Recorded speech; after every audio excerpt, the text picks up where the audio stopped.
আসসালামু আলাইকুম।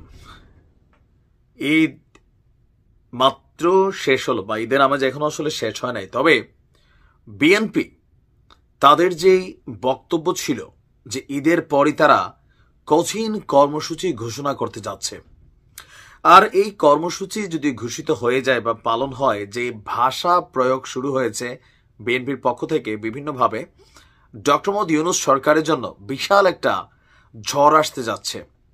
এই ঝড়টা দেশে গৃহযুদ্ধ বাধাইলেও বাধাইতে পারে। কেন বাধাইতে পারে বোঝাই। আমাদের উপদেষ্টা আসিফ মাহমুদ তিনি বলছিলেন 5ই আগস্ট যদি সরকার পতন না হতো তাহলে সশস্ত্র সংগ্রাম হতো। এই বক্তব্য থেকে অনেকের মনেই প্রশ্ন যে এই অস্ত্রশস্ত্র এদের কাছে কোথায় আছে। আমরা কেন এই কথাটা বললাম, এবার আসেন। গতকালকে হাসনাত আব্দুল্লাহর একটা বক্তব্য আছে, যদি দরকার হয় রাজপথে প্রতিহত করা হবে বিএনপিকে। দেখছেন তো গতকালকের আন্দোলনের তার স্টেটাসটা। অপরদিকে বিএনপি বলছে বাপ ডাইকা ইলেকশন দিয়ে যাওয়া লাগবো। তো প্রত্যেকের যে ভাষা, প্রত্যেকের যে প্রস্তুতি, প্রত্যেকের যে অবস্থান, এই টোটাল জিনিসটা যদি রিয়েলিটিতে চলে আসে তাহলে সংঘর্ষ তৈরি হবে জাতীয় নাগরিক পার্টি সরকারের মধ্যে, পাশাপাশি বিএনপির সাথে।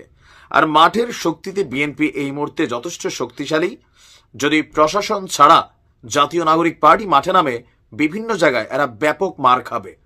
আর এরপরে যদি প্রশাসন আবার অ্যাকশনে যায়, গ্রেপ্তার হবে, আতঙ্ক তৈরি হবে। আসলে দেশের পরিস্থিতি কোথায় যাবে? ঈদ যেতে না যেতেই, এখনো যায় নাই, বাট বিএনপি অন অ্যাকশন। জাতীয় সংসদ নির্বাচন প্রসঙ্গে সরকারের অবস্থান অনেকটা ধোঁয়াশাপূর্ণ বলেই মনে করছেন বিএনপি। যে ডক্টর ইউনূস সরকার, তিনি বা প্রধান উপদেষ্টা ডক্টর ইউনূস, তিনি তার কথাতে কোনো কিছু ক্লিয়ার করেন না। তিনি এখন বলেন ডিসেম্বর, তখন বলেন মার্চ, তখন বলেন জুন। এই যে বক্তব্যগুলি আসতেছে, এগুলোতে বিএনপি আসলে বিচলিত। অপরদিকে ডক্টর মোহাম্মদ ইউনূসকে প্রধানমন্ত্রী হিসেবে দেখতেছে, অথবা পিনাকির পরামর্শ যেটা, যে জাতীয় সরকার গঠিত হয়ে তিনি প্রধান উপদেষ্টা থাকবেন, তারেক রহমান উপপ্রধান উপদেষ্টা থাকবেন, এগুলোতে বিএনপির মনে স্বাভাবিকভাবে সন্দেহের জায়গায় তৈরি হওয়াটার কোনো ভুল নাই। আর সেখান থেকে বিএনপি হার্ড লাইনে যাচ্ছে।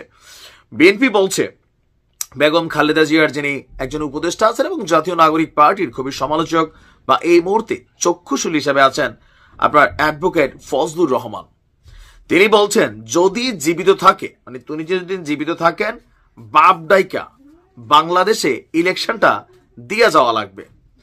গতকালকে তার নিজস্ব এরিয়া কিশোরগঞ্জের ইটনা উপজেলার মৃগা ইউনিয়নের আনন্দ বাজারে ঈদ পরবর্তী পথসভায় তিনি একটা জ্বালাময়ী বক্তব্য দিয়েছেন। তিনি বলছেন যে বাপ ডাইকা দেওয়ান লাগবো, বাপ ডাইকা। আমাকে গুলি করে মারবেন, আমার আল্লাহ আছে, আল্লাহ ইচ্ছা করলে আমাকে রক্ষা করতে পারে, পারে না। 500 গুলিও আমার বুকে লাগতে না পারে, আমার আল্লাহ আছে, আমি সত্যি কথা বলবই। এরপর তিনি এটাও বলছেন আমি ভোট চাই না, যারা রাজাকারদের হাতে নেতৃত্ব ছাড়তে চায় আমি তাদের ভোট চাই না। মানে জামাত ইসলাম সম্পর্কে তিনি বলছেন, কথাটা খুব ক্লিয়ার। আমি ভোট চাই তাদের যারা মুক্তিযুদ্ধকে স্বীকার করে, যারা মুক্তিযুদ্ধের বাংলাদেশকে মানে, যারা এই দেশকে মাথা উঁচু করে দাঁড়া করাতে চায়। তারপর এখানে নির্বাচন প্রসঙ্গে যেই মিশ্র প্রতিক্রিয়া তৈরি হয়েছে দুই দলের মধ্যে অথবা সরকারের সাথে, এগুলো সম্পর্কে বিএনপি ক্লিয়ারেন্স চায়। আপনি ছাত্র দলের নেতাদের বক্তব্য শোনেন, বিএনপির বিভিন্ন লেভেলের বক্তব্য শোনেন, প্রত্যেকেরই কিন্তু ঈদের পরবর্তী রাজপথে নামার যে বক্তব্য অথবা প্রস্তুতি, সেটা কিন্তু দৃশ্যমান।